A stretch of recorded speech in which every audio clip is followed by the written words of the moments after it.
खुलुमबाय दिनैनि NBN नि रादाबखौ फरायदों जारिमिन बरगयारिया दिनैनि गाहाय रादाबफोराव दङ बिसमुरि दखरा दुलाराय बर' फरायसा आफादनि रुफाथि मायथाइ फालिनाया गोजोनै गोजोन जोबलांबाय खासि दुहानि देंखो सल'बाथा बिजाबखौ बेखेवबाय चिरां जिल्ला एबसुनि खुंगा 14थि बोसोरारि जथुम्मा खुंनो लाइ खुन्थिया गायसनदों आरो MP नबसोरानि हेंथायै गोख्रों अजद सिखारदों दानिया फैदो आबुं रादाबाव क'क्राझार जिल्लानि सिङाव थानाय बिसमुरि दखरा एबसुनि खुंगा 12थि बोसोरसालिया जथुम्मा आरो रुफाथि मायथाइ फालिथाय खुंगा 39थि बोसोरसालिया जथुम्मा बिसमुरि गुदि बर' थुनलाइ आफाद खुंगा 15थि बिसमुरि गुदि बर' समाज आरो खुंगा 4थि बिसमुरि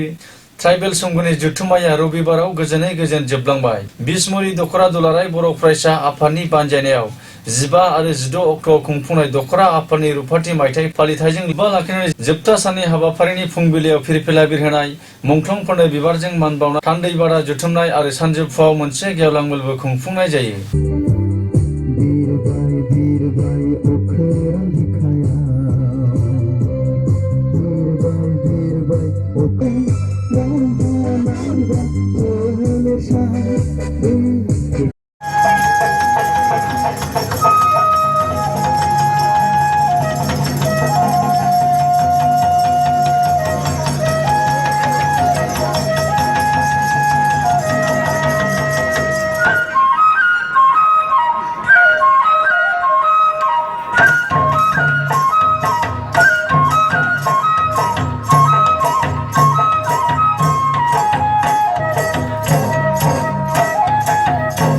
सानजौफुआव बिसमुरि दखरा एबसुनि बारग' आफादगिरि राजाराम ब्रह्मनि आफादगिरि मासि सामलायनायाव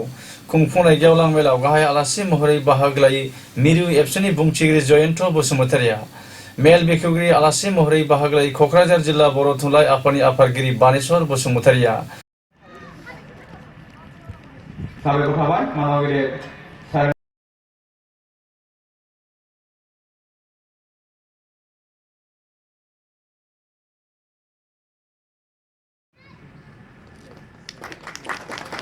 साबायखर थाबाय सारिजांनिसिम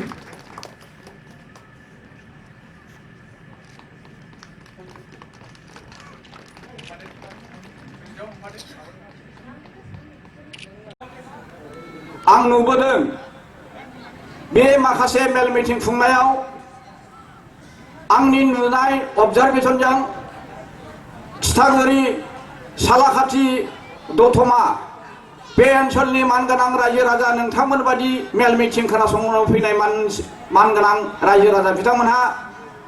सान हाबनानै बमास नांब्लाबो मेल जोबागौमानि थाबाय थानानै मेलखौ जाफुंसार होलांदों। मोनसे बिबान नैबे जथुम्मायाव बायदि गेवलां मेलाव आंनो होदों बे जाहैबाय गाहाय आलासिनि बिबुंथि आङो सन्देह खालामदों गावखौनो मानोना मोनब्रै आफादनि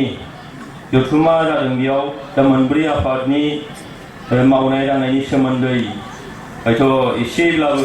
बुंनांगौ थागोन बे बिथिंखौ हानजोबनानै जे जिनिसा हयथ' मोनहासौजोबाबो जानो हागौ दा बेनिखायनो आङो नैबे बोथोरा जाहैबाय बर' हारियाव मोनसे फोरबो बादि बियो मानोना जोंहा गोबां माहारियारि आफादफोर दङ बर' थुनलाइ आफाद बर' फरायसा आफाद आइजो आफाद दिनैहाय ट्राइबेल संघ बर' समाजजों लानानै गोबां बिदिनो आफादफोर दङ आरो बे आफादफोरनि मेल मिटिं जथुम्माफ्रा नैबे डिसेम्बर दान जानुवारि दान फेब्रुवारि मार्च दाननि गेजेराव जायो जेरावबो खना खनला दुलाराय बर' फरायसा आफादनिया इउनिटनिफ्राय लानानै सेन्ट्रेल कमिटिसिम बे जथुम्माफ्रा जायो जेराव जोंनि समाजनि बर' समाजनि जोंनि राजखान्थियारि बिथिं हारिमु बिथिं थुनलाइ बिथिं रांखान्थि बिथिं सामाजिक बिथिं बे बिथिंफोरखौ सावरायनाय जायो। खौरांगिरिजों जानाय मोगा-मोगिनि समाव मिरु एबसुनि बुंथिगिरि जयन्त बसुमतारिया बुङोदि खुंथायनि गोहोआव थानाय BJP सरकारा बड'लेण्डनि जेंनाखौ बोस्रांनो नाजायाब्ला बिनि फिनायखौ फैगौ 2019नि लकसभा बिसायख'थियाव बिनि फिनायखौ मोनगोन होननानै गोख्रों हुमखि होयो। ইয়াৰ আমি ভাৰত চৰকাৰৰ অসম চৰকাৰৰ আমি ইয়াৰ দ্বাৰা এটা মেছেজ দিব বিচাৰিছোঁ যে আমি চুপকৈ বহি থকা নাই যে অতি সোনকালে তেওঁলোকে যদি এই সমস্যাটো সমাধান নকৰে তেতিয়াহ'লে আমাৰ আন্দোলন আমি আমাৰ কাৰ্যসূচী মতে আমি চলাই যাম আৰু আগত যিটো ইলেকশ্যন হৈ আছে 19ত এই 19ৰ আগত যদি আমাৰ সমস্যাটো সমাধান কৰি নিদিয়ে তেতিয়াহ'লে বিজেপি চৰকাৰ যিটো 2014 চনৰ লোকসভা ইলেকশ্যনত তেওঁলোকে যি আমাক প্ৰতিশ্ৰুতি দিছিলে ইয়াৰ এটা বিনিময় তেওঁলোকে পাব নিশ্চয়। खासि दुहानि देंखो सल'बाथा बिजाबखौ बेखेवबाय क'क्राझार जिल्लानि बिसमुरि ओनसोलनि जाखांफु लाइमोन थुनलाइ सोरजिगिरि रन्जय नार्जारिनि लिरनाय सल'बाथा बिजाब खासि दुहानि देंखोखौ रबिबाराव बेखेवबाय लाइमोन लिरगिरि रन्जय नार्जारिनि लिरनाय आरो रबिस्वर बसुमतारिनि फोसावनाय खासि दुहानि देंखो सल'बाथा बिजाबखौ रबिबाराव बिसमुरि दख'रा एबसुनि रुफाथि मायथाइ फालिनाय हाबाफारियाव आलासि महरै बाहागो लानाय मिरु एबसुनि बुंथिगिरि जयन्त बसुमतारिया बेखेवनानै होयो। हारिनि बिथा बियो राव थुनलाइनि बिथा बियो दा बेयो जाफुंलांबाय थाथों जोंहा रन्जय नार्जारिया आरो आं खावलायगोन जोंनि रायजो राजा फरायगिरि नोंथांमोनखौ जाहाथे बेखौ अनसायो आरो बेखौ जोङो बर' थुनलाइनि मोनसे बाख्रिनिनो फेरलेबसे होननानै जोङो गनायगोन। एमपि नब सरेननि हेंथायै गोख्रों अजद सिखारदों जेब्लाबो बर'फोरनि जौगालु हाबाफारिनि हेंथायै खर' दैखांग्रा आरो आलादा रायजो बड'लेण्डनि हेंथा बिबुंथि होग्रा क'क्राझार 5 नं लकसभा बियाबनि एमपि नब कुमार सरनियानि हेंथायै गोख्रों अजद दैखांदों मन्त्रि रिहन दैमारिया। आसामनि मन्त्रि रिहन दैमारिया एमपि नब सरेननि हेंथायै रबिबाराव बुङोदि जेब्लाबो नब सरेनिया गावनि राजखान्थियारि मुलाम्फानि थाखायसो हाबा मावो रायजो राजाफोरनि गेजेराव हाबा मावफुंनानै दिन्थिनो हायाखै। एक्चुअली एमपी हिसापे जिखिनि काम কৰিব লাগিছিল সেইটো কৰিব পৰা নাই। আজিৰ তাৰিখত এদিনো তেওঁ সংসদত অসমৰ সমস্যাৰ সম্বন্ধে কোনো জাতি জনগোষ্ঠীৰ সম্বন্ধে কোনো মাত মতা নাই। খালি ইয়াতে আহি তেওঁ কথা কয় তেখেতে কৈ দেখুৱাওক ভাৰতৰ সংসদত তেখেতে কওক কথা কওক আমাৰ অসমৰ যিবিলাক সমস্যা আছে সমস্যাৰ সম্বন্ধে তেখেতে কওক। গতিকে এতিয়া সাধাৰণ ইউটিচি লৈ তেওঁ এটা ৰাজনৈতিক লাভালাভ এটা আদায় কৰিবৰ কাৰণে চেষ্টা কৰিছে কেতিয়াও তেওঁ বাস্তৱ ক্ষেত্ৰত সেইটো সফল তেওঁ নহয়। एरैहाय मिरु एबसुनि बुंथिगिरि जयन्त बसुमतारियाबो बुंबावदि आलादा रायजो बड'लेण्डनि हेंथा होग्रा नब सरेनिया थांनाय बावैसो सान सिगां गोदान दिल्लीनि पार्लियामेन्ट हाउसनि लांगोनायाव बड'लेण्डनि हेंथायै बेनार लानानै सोमावसारनाया आलादा रायजो बड'लेण्ड सोमावसारग्राफोरनि प्लास पइन्टसो जादों होननानै बुंबावो। তো ইয়াৰ আমি ক'ব বিচাৰিছোঁ নৱ শৰণীয়া তেখেতে যে তেখেতে বডোলেণ্ড নিদিওঁ বডোলেণ্ড স্ক্ৰেপ কৰিম বিটিচি স্ক্ৰেপ কৰিম গাঁও গঠন কৰিম। তো আমাৰ এটা সাংসদ লাগে যে আমাৰ সংসদৰ মজিয়াত বড়ো সমস্যাটো বডোলেণ্ড সমস্যাটো উত্থাপন কৰিবৰ কাৰণে আমাৰ সাংসদ নাই নাথাকিলেও তেখেতে যদিওবা তেখেতে মানে বাধা দিছে বডোলেণ্ড হ'ব নালাগে তেখেতে মানে বেনাৰ লৈ প্লেকাৰ্ড লৈ আন্দোলন কৰিছে আমাৰ কাৰণে সেইটোৱে এটা প্লাছ পইণ্টহে হৈছে। তেখেতে বডোলেণ্ডৰ যে সমস্যা সেইটো সাংসদত উত্থাপন কৰি আছে দিল্লীত উত্থাপন কৰি আছে মানে মিডিয়াত উত্থাপন কৰি আছে তেখেতে নিদিম বুলি কৈছে হ'ব নালাগে বুলি কৈছে কিন্তু বড়োলেণ্ড যে এটা সমস্যা আছে ইয়াৰ সেই সমস্যাটো তেখেতে দাঙি থৈ আছে যাৰ কাৰণে তেখেতক আমি ধন্যবাদ দিছোঁ নিখিলৰ হাতৰ পৰা ময়ো আজি বিষ্ণুৰ ফালৰ মানে এই ঠাইৰ পৰা মই তেখেতক ধন্যবাদ জনাইছোঁ। তেখেতে কৰি থাকক আমাৰ এই প্লাছ পইণ্ট হ'ব। তেখেতে কৰি বাধা দি আছে তেখেতসকলেই উলিয়াই দিছে কোনটো খনৰ পৰা ওলাইছে আমি নাজানো। ইয়াত ৰাজনৈতিক এটা ষড়যন্ত্ৰ আছে যে ইলেকশ্যনৰ আগমুহূৰ্তত তেনেকৈ মানে এটা গণ্ডগোলীয়া সৃষ্টি কৰি যে অইন মানে বড়োৰ বাহিৰে অইন জনগোষ্ঠী একত্ৰিত কৰি নৱশৰণীয়া তেনে জিকাই যোৱা বা অবড়ো কৰাসকলে তেওঁলোকৰ এটা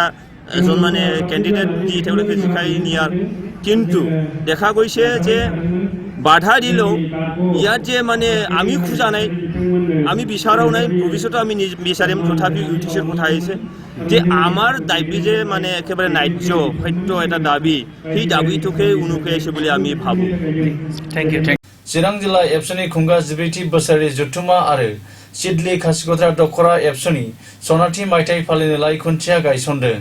चिरां जिल्ला दुलाराय बर' फरायसा आफादनि खुंगा 14थि बोसोरारि जथुम्मा आरो सिडली चिरां खासिक'त्रा दख'रा दुलाराय बर' फरायसा आफादनि सनाथि मायथाइ फालिथायखौ सानथामनि मेहेरगोनां हाबाफारिजों खुंफुंनो साखा-फारा जादोंसै। फैगौ 26, 27 आरो 28 अक्ट'आव खुंफुंनो लानाय चिरां जिल्ला एबसुनि खुंगा 14थि बोसोरारि जथुम्मा आरो सिडली चिरां दख'रा एबसुनि सनाथि मायथाइ फालिथायनि लाइ खुन्थियाखौ रबिबाराव माइदांस्रि फोथाराव गायसननो खुंफुं आफादनि मासिगिरि जनेन्द्र नार्जारिया बे हाबाफारियावनो बाहागो लायै 13 नं बिटिसि बियाबनि एमसिएलए मावथि ब्रह्म हाज'वारि चिरां जिल्ला दुलाराय बर' फरायसा आफादनि आफादगिरि गाहाय नेहाथारिजों लोगोसे मिरु एबसुनि बुंथिगिरि जयन्त बसुमतारिया नेहाथारि आरो एडभाइजार आरो बिथांनि मावथि लोगोफोर उदालगुरि चिरां आनसलिक बर' फरायसा आफादनि दैदेनगिरि आफादगिरि नेहाथारि बिथांनि मावथि लोगोफोर जोंनि जथुम्माखौ मोजाङै जाफुंहोनो थाखाय बानजाय आफाद दानानै होजानाय बानजाय आफादनि आफादगिरि नेहाथारि लिंथुमगिरि आरो गुबुन गुबुन दालाय आफादफोरनि बिबान मोननाय नोंथांमोन आरोबाव बेयावनो नुजाफैनाय जोंनि ट्राइबेल संघनि बाथौ गौथुमनि आइजो अनजाय आफादनि आरो गुबुन गुबुन आफादफोरनि दैदेनगिरि नोंथांमोन दिनैनि बे जि हाबाफारि बे हाबाफारिखौ मावफुंनो जोङो ज' जादों आरो बेवहाय लाइ खुथा गायसननो थाखाय ज' जादों आरो बे हाबाफारिखौ नोंथांमोननि मदद आरो हेफाजाब लानानै मोजाङैनो आङो खालामनो हागोन होननानै मिजिंथिदों।